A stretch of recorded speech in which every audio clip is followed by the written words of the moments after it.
성경에는 하나님께서 보여주신 다양한 기적의 사건들이 있습니다. 그 가운데 가장 스케일이 크고 또한 자주 언급되는 말씀이 무엇이냐면 바로 출애굽 사건 가운데 홍해를 가르신 일입니다. 왜냐하면 이 사건은 실제로 불가능한 현실을 보여주셨고 그것을 통해 이스라엘 백성들이 그 민족 전체가 구원받는 사건인 만큼 성경에서 항상 구원을 얘기할 때 이스라엘의 회복을 얘기할 때 이스라엘의 독립을 얘기할 때 항상 언급되는 그런 본문입니다. 현재는 몇몇 역사학자들이 이 홍해 이야기를 성경 외에 기록된 문헌이나 증거가 없기 때문에 부정하고 있고 그냥 종교적인 그런 경전에 써 있는 신화나 설화로 얘기하지만 성경에서는 분명하게 이스라엘 민족의 구원과 관련된 얘기라고 여러 번 반복해서 언급되고 있다라는 것이죠. 이 이야기가 이사야에서도 마찬가지입니다. 본문 앞에 있는 16절, 17절에 나 여호와가 이같이 말하노라 바다 가운데 길을 큰 물 가운데에 지름길을 내고 병거와 말과 군대의 용사를 이끌어내어 그들이 일시에 엎드러져 일어나지 못하고 소멸하기를 꺼져가는 등불 같게 하였느니라. 아멘. 이 예언은 지금 이사야 선지자가 이 구약의 사건들을 한 번 더 언급하면서 이게 정말 신화나 설화라면은 한 번 정도 언급할 텐데 성경에서 계속 언급했다라는 것은 실제로 일어났다라는 것이고 하나님께서도 그렇게 강조하시면서 그렇게 구원하실 것을 기억하라고 하시는 거예요. 근데 이사야가 이 홍해 사건을 가지고 이야기하는 현재 이 시대는 이사야 시대로부터 100년에서 150년 후에 일어날 일을 지금 예언하고 있다라는 것입니다. 그래서 이 본문을 통해서 오늘 읽은 본문까지 이제 이어지는 것이 과거의 일을 언급해서 앞으로 이러한 일이 일어날 거다 그런 내용으로 여러분 이해하시면 됩니다. 그래서 앞으로 이스라엘 백성들이 이제 바벨론의 포로로 끌려갈 것인데 그 과거 하나님께서 애굽에서 출애굽 시킨 것처럼 너희들도 시간이 지나면 바벨론으로부터 다시 구원시킬 거다라는 그 문맥으로 이 예언을 하고 있다라는 것이죠. 이 말씀을 하신 이유는 무엇입니까? 너네가 포로로 끌려갈 거야에 집중되어 있는 게 아니라 포로로 끌려가더라도 결국에는 너희를 구원하실 하나님을 기억하며 기다리라는 것입니다. 그런데 여기서 오늘 본문에 출애굽에서 하신 이 역사를 어떻게 표현하냐면 이전 일, 옛날 일이라고 하면서 더 이상 생각하지 말라고 하십니다. 18절에 너희는 이전 일을 기억하지 말며 옛날 일을 생각하지 말라. 자, 이상하죠? 분명까지는 계속 출애굽 사건을 말씀하신 것은 그것을 기억하면서 그 약속을 한 번 더 되새겨 보면서 내가 약속할 거다라고 얘기를 하는데 갑자기 여기서는 또 생각하지 말라고 하는 겁니다. 그러면 이거를 생각하라는 걸까요? 생각하지 말라는 걸까요? 헷갈리게 하신다라는 거죠. 자, 그런데 이제 하나님은 무엇을 말씀하고 계실까요? 그 이유가 이제 19절에 나옵니다. 보라, 내가 새 일을 행하리니 이제 나타낼 것이라. 네. 하나님께서 기억하지 말고 생각하지 말라는 것은 구원하지 않을 거야 라는 그 목적을 얘기하신 게 아니라 구원을 시키실 것인데 그 방법에 대하여서 하나님께서 말씀하고 계신다라는 것이죠. 그래서 16절 앞에서 말했던 16절 17절에 언급한 것처럼 구원을 할 건데 홍해의 사건처럼 나눌 것이 아니라 다른 방법으로는 이제 다른 방법으로 바벨론으로부터 너희를 구원할 것이다 라고 말씀하실 것이고 이것이 먼 미래의 일이 아니라 이제 나타날 것이다 라고 예언하고 있는 것입니다. 그럼 그 방법이 무엇이냐? 계속해서 19절에 나오죠. 너희가 그것을 알지 못하겠느냐? 반드시 내가 광야의 길을 사막의 강을 내리니. 네. 이 말씀을 보면 하나님께서 그냥 길을 내시나 보다 방법을 주시나 보나라고 생각할 수 있는데 잘 보면은 출애굽의 홍해 사건과 전혀 다른 정반대의 방법으로 하나님께서 이들을 구원해 주신다라는 겁니다. 잘 보시면 전에 여러분 홍해 사건을 이미 알고 계시지 않습니까? 전에는 어떻게 구원했습니까? 바다를 가르고 길을 내셨다면 이제는 광야를 가르고 길을 내신다는 겁니다. 전에는 바다를 말리셔서 길을 내셨다면 이제는 사막에 강물을 내시겠다라는 겁니다. 확실하게 이전과는 다른 방법으로 구원을 하신다라고 하나님은 말씀하시는 것이죠. 그래서 이스라엘은 항상 어떻게 생각했냐면 구원해 주실 거야 라고 하면은 홍해 사건만을 기억하고 홍해에서 있었던 그런 전후 사정을 보면서 그런 것들이 보여야 구원한다라고 생각했지만 하나님께서 말씀하시는 구원은 해줄 것인데 그런 홍해의 방법이 아니라 다른 방법으로 구원해 줄 거다. 그래서 이번만큼은 완전히 다른 방법으로 할 거다라고 말씀해 주십니다. 이것은 무슨 얘기냐? 사람의 경험과 생각을 넘어 전에도 후에도 없는 방법으로 이끄시는 하나님은 현재 우리에게도 새로운 방법으로 다양한 방법으로 일들을 행하신다라는 말씀입니다. 우리가 일이라는 것은 계획대로 되고 주어진 매뉴얼대로 되고 짜여져 있는 대로 해야 편하고 그리고 안전하고 안정감을 갖습니다. 그래서 우리에게 변수가 생기거나 오차가 생기면 그때 이제 당황하기 시작하고 멘붕에 빠진다는 거죠. 하지만 하나님은 어떠신 분이냐? 바로 그 답이 없는 분이에요. 답이 없다라기보다 답은 있지만 우리가 생각하는 방법과 전혀 다른 방법을 갖고 계신 분이라는 것이죠. 또 우리가 생각하는 방법과 순서와 다르게 일하시며 심지어 우리 생각과 정반대의 방법으로도 일하시는 분이라는 겁니다. 왜냐하면 하나님께서는 우리 각각에게 가장 좋은 것을 알고 계시기 때문이죠.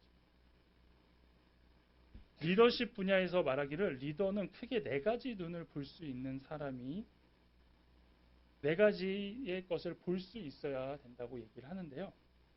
먼저 앞을 내다보는 성견 지명이 있어야 되고 지나간 사건을 되돌아보는 예리한 관찰력이 있어야 되고 뒤를 되돌아보고 필요하면 다시 수정할 수 있는 교정 시선이 있어야 되고 내부를 깊게 꿰뚫는 통찰력이 있는 사람이 리더가 돼야 된다는 것입니다. 근데 이 시각을 잘 보면 하나님의 시각도 이와 같습니다. 하나님께서 모든 상황을 초월하시고 사람의 기대와 방법을 뛰어넘으실 수 있는 이유는 무엇이냐? 바로 우리의 위, 아래, 옆, 뒤 모든 분야를 다 살펴보시고 알고 계시고 꿰뚫고 계시기 때문이죠. 그러니까 우리와 전혀 다른 시각을 갖고 계시는 분이기 때문입니다. 그래서 하나님께서 우리에게 새 일을 행하실 때에 다른 것과 같은 모양이 아니라 우리만의 방법 그리고 여러분 개인에게 맞는 방법으로 다 주시고 이끌어 주신다라는 것이죠. 계속해서 하나님께서는 우리에게도 이 새 일을 행하시기 위하여 준비하고 계십니다. 그리고 우리가 그 일을 알고 경험하기 위해서는 준비되어야 한다라는 것이죠. 하나님께서 이사야를 통해서 아직 일어나지도 않은 일, 그리고 좋은 일도 아닙니다. 포로로 끌려간다는 게 뭐 좋은 거겠습니까? 근데 이 이야기를 왜 하셨을까요? 그것은 하나님께서 하실 일을 그냥 팔짱 끼고 구경하고 그냥 잠잠히 기다려서 끌려갈 때 그냥 조용히 끌려가고 시간 되면 풀어줄 테니까 기다려라 이런 의미로 하신 게 아니라는 겁니다. 이것을 알려주신 이유는 미리 하나님이 어떻게 일하실지를 기대하며 기다리면서 참으라는 것이죠. 그리고 그 약속을 믿고 신뢰하면서 기다려야 함을 알려주신 것입니다. 그러기 위해서 우리도 마찬가지입니다. 우리가 올해 새 일을 행하시는 하나님이라는 주제로 나아갈 때에 이 새 일이 교회에만 보여지는 것이 아니라 여러분 가정과 여러분 개인에게도 일어나야 된다는 겁니다. 그래서 지난주에 제가 무엇을 하라고 했냐면 비우라고 했습니다. 버리라고 했습니다. 그러면 그 자리가 이제 어떻게 될까요? 채워야겠죠. 여러분을 통해서 비우게 하셨다라면 채우는 건 하나님이 하신다라고 얘기를 했고 오늘은 그러면 이 새 일을 이루실 하나님께서 우리에게 무엇을 채우실지를 나누려고 합니다. 먼저 하나님께서는 우리의 빈자리에 말씀을 채우십니다. 호세아 4장 1절에 이스라엘 자손들아 여호와의 말씀을 들으라. 여호와께서 이 땅 주민과 논쟁하시나니 이 땅에는 진실도 없고 인애도 없고 하나님을 아는 지식도 없고. 하나님께서는 가장 먼저 우리가 당신에 대하여 알기를 원하십니다. 왜냐하면 사람이 태초부터 창조될 때 특별하게 창조된 존재이기 때문입니다. 하나님의 형상대로 만드셨으며 생기를 넣어주셨기 때문에 그렇게 만들어진 인간들이 하나님을 가장 먼저 인식하고 알기를 원하신다라는 것이죠. 그런데 이렇게 애틋하게 만들고 특별하게 만든 존재인 사람이 피조물 중 유일하게 하나님을 거역하는 존재가 되었다라는 것이죠. 이렇게 사람들의 죄로 인하여서 많은 것들이 변질되어 하나님을 떠나고 하나님을 멀리하고 하나님을 잊어버리는 모습까지 되었음에도 불구하고 하나님께서는 아직도 한 명이라도 더 다시 찾아오기를 원하십니다. 우리를 기다리시고 계신다라는 겁니다. 그것을 알기 때문에 그 마음을 알고 있기에 우리도 기도하는 것이고 그걸로만 끝나는 것이 아니라 앞으로 하나님을 위해 살아가는 게 무엇인지 알기 위하여서 우리가 기도하고 하나님의 말씀대로 살아간다라는 것이죠. 또한 우리는 하나님의 뜻대로 살고자 결단하고 노력합니다. 저도 항상 그렇게 하고 있고요. 여러분들도 예배를 통하여서 말씀을 통하여서 그렇게 살지 못했음을 회개하고 그럼에도 다시 또 내가 하나님 말씀 앞에 계속 살아가려고 부단히 노력하고 있다라는 것이죠. 그런데 잘 됩니까? 잘 안 된다라는 겁니다. 왜냐하면 우리에게 말씀이 부족하기 때문에. 지금은 수많은 버전의 성경이 있습니다. 예전엔 성경의 내용이 어렵다고 하니까 쉬운 말 성경까지 나오고 우리말 성경까지 나오고 메시지 성경까지 나오면서 이해를 도와주는 성경의 버전들이 많이 있습니다. 또한 오랜 연구로 인해서 성경에 대한 난해한 부분들이 많이 사라졌습니다. 그걸 통하여서 이게 어떤 내용이구나, 어떤 의미가 있구나 라면서 그 내용들을 찾아볼 수 있습니다. 또한 마음만 먹으면 하루 종일 설교를 들을 수 있는 그런 환경까지 되었다라는 것이죠. 그런데도 어떻습니까? 여러분 안에 말씀으로 충만하십니까? 여러분 삶 가운데 말씀이 넘치지 않은 것입니다. 그렇지 않은 이유는 무엇이냐면 우리 주위와 환경에는 말씀이 있는데 정작 우리 마음에 말씀이 없기 때문입니다. 여러분은 주일 설교와 아침 묵상 빼고 하나님의 말씀을 얼마나 하고 계십니까? 분명 나름대로 성경 통독도 하고 계시고 큐티도 하고 계시는 분도 계시지만 그것이 겉으로 읽고 끝나고 하고 끝나는 게 아니라 끝까지 내 마음의 중심에 남아 있어야 되고 그 삶을 살아가기 위해서 우리가 또 노력해야 된다라는 것이죠. 내가 말씀을 얼마나 아느냐 가장 쉬운 척도가 뭐냐면 성경 몇 번 읽었냐 이게 이제 가장 평균적인 이야기입니다. 여러분 성경 몇 독하셨습니까? 네, 속으로 대답하세요. 저도 잘 못 읽었습니다. 근데 이제 언제 많이 읽었냐? 대학원 입시할 때 많이 읽었습니다. 계속 줄창 읽었습니다. 근데 의미가 없어요. 이때 뭐 10독, 20독을 해도. 왜냐? 계속 얘기하잖아요. 그 말씀이 겉에서 끝나버린 거예요. 아무리 많이 읽고 내 마음에 남지 않으면 크게 의미가 없습니다. 그런데도 성경을 잘 안 읽는다라는 것이죠. 또 청년들이 이제 그 얘기를 했어요. 목사님 성경 1독은 해야 되는데 어느 정도 성경을 읽어야 그래도 읽었다고 얘기할 수 있습니까? 알려줬죠. 너 나이만큼 읽으면 성경을 잘 읽는 거라고 생각하면 된다. 이렇게 얘기를 하고 해주었습니다. 그러니까 무슨 얘기냐? 우리가 그만큼 말씀을 잘 못 읽고 안 읽고 있다라는 것이죠. 자, 그러면 왜 성경을 읽어야 될까요? 하나님을 믿기 때문에 교회를 다니기 때문에 이렇게 하면은 이 성경 읽는 게 숙제 같아요.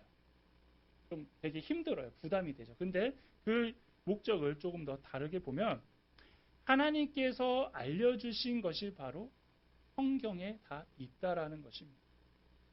기도하시잖아요. 하나님 알려주세요. 하나님 보여주세요. 하나님 들려주세요. 그런데 그 답들이 다 어디 있습니까? 이미 말씀에 있다라. 하나님은 답을 주셨는데 다른 데서 답을 찾고 있다라는 거예요. 그렇기 때문에 우리의 기도가 답답한 것이고 우리의 삶이 여전히 하나님이 응답하지 않는다라고 느낄 때가 많이 있다라는 것입니다.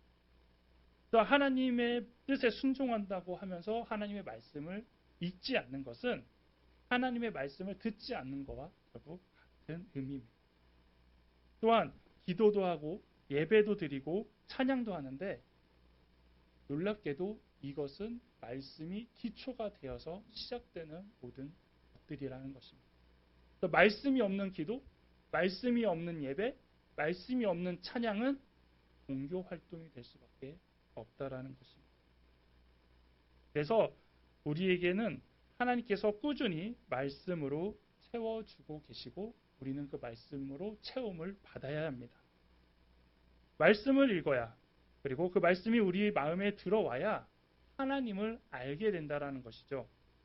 그래서 하나님을 알면 어떻게 됩니까? 이제 하나님의 마음을 알게 되고 하나님의 뜻도 알게 되고 하나님의 계획도 알게 되고 하나님의 일하심을 알게 됩니다. 그래서 여기서 우리가 이제 궁금해합니다. 그럼 나는 얼마나 하나님의 말씀으로 채워져 있나? 우리는 항상 어떤 질과 양으로 확인하기를 원하고 있지 않습니까? 그러면 우리 스스로 그걸 알 수 있습니다. 나는 얼마나 말씀으로 채워졌지? 나는 얼마나 하나님의 사람으로 변화되고 있지? 그것은 내가 얼마나 사랑하는 사람으로 변화되고 있는지를 잘 보시면 됩니다. 아니 다양한 척도가 있을 텐데 왜 사랑일까요? 하나님을 아는 지식, 하나님을 알아가는 것, 하나님이 우리에게 하시는 모든 것이 바로 사랑과 관련되어 있기 때문입니다. 그래서 하나님은 사랑이시라 라고 말씀하고 계시지 않습니까? 또 우리가 이해되지 않은 행동들, 우리가 알 수 없는 그 모든 것들을 하나님 말씀 앞에 대가면 이렇게 비교하면은 하나님은 그 모든 것들을 사랑으로 가지고 가시기 때문이고 그것에 대하여 우리가 이해하고 그것에 대하여 이제 우리가 변화되기 시작하면 우리도 사랑하는 사람으로 변화되기 때문이죠. 그러면 어떻습니까? 자연적으로 우리가 하나님을 사랑하고 이웃을 사랑하는 사람으로 변화되고 있음을 느낄 수 있다라는 겁니다. 하나님께서 우리에게 요구하는 것들이 그래서 바로 사랑 때문입니다. 사랑하기 때문에 구원하셨고 사랑하기 때문에 예수님을 보내셨고 사랑하기 때문에 살려주시고 사랑하기 때문에 보호하시고 사랑하기 때문에 도와주시고 모두 우리를 사랑하기 때문임을 말씀이 채워지면 알게 되고 우리도 그것을 통해 이제 드러낼 수 있다라는 것이죠. 그래서 우리가 하나님의 말씀으로 채워져 갈 때 우리는 이제 사랑하는 사람으로 변화되는 것을 알 수 있습니다. 다음으로 하나님은 우리에게 무엇을 채우시냐면 기대와 소망을 채우십니다. 예레미야 29장 11절에 여호와의 말씀이니라 너희를 향한 나의 생각을 내가 아나니 평안이요 재앙이 아니니라 너희에게 미래와 희망을 주는 것이니라. 아멘. 염려와 걱정을 버리며 생겨난 공간에 하나님은 기대와 소망을 채우신다라는 것입니다. 사람들이 가지고 있는 잘못된 생각 중에 하나가 무엇이냐면 무한하신 하나님의 방법을 유한한 인간의 생각으로 계속 제한시킨다라는 것입니다. 우리가 염려와 걱정 가운데 살아갔던 이유는 무엇입니까? 이렇게 될까? 이게 가능할까? 그동안 이런 적이 없는데 이러한 유한한 인간의 생각에 가두다 보니 하나님의 방법과 생각에 대하여 의문을 갖게 되는 것이고 의심을 하게 되는 것이고 믿음을 놓쳐버리게 된다라는 것이죠. 그런데 하나님은 인간의 생각과 방법을 뛰어넘으시는 분이십니다. 그리고 왜 그것이 가능하냐? 모든 것을 주관하실 수 있기 때문에 인간이 못하는 걸 하나님은 하실 수 있기 때문입니다. 그동안 하나님께서 하셨던 일들, 예수님께서 보여주셨던 이적들을 보십시오. 지금도 이해할 수 없으며 설명할 수 없으며 잘 나타나지 않는 방법들입니다. 이렇게 우리의 생각과 방법만 벗어나도 염려와 걱정이 끊이지 않는데 앞으로 일어날 일에 대하여 전혀 알 수 없는 상황은 우리를 더욱더 두렵게 하고 힘들게 한다라는 것입니다. 그런데 하나님께서 뭐라고 말씀하십니까? 평안이요 재앙이 아니니라. 너희에게 미래와 희망을 주는 것이다라고 말씀하십니다. 즉 하나님이 계획하신 것은 너희에게 더 걱정하고 고민하고 힘들어하라는 게 아니라 기대하라는 겁니다. 더욱더 큰 비전을 품으라는 겁니다. 더욱더 큰 생각을 해보라는 것입니다. 그래서 우리가 하나님께 기도하고 하나님을 찾을 때 온 마음을 다할 수 있게 되는 것이죠.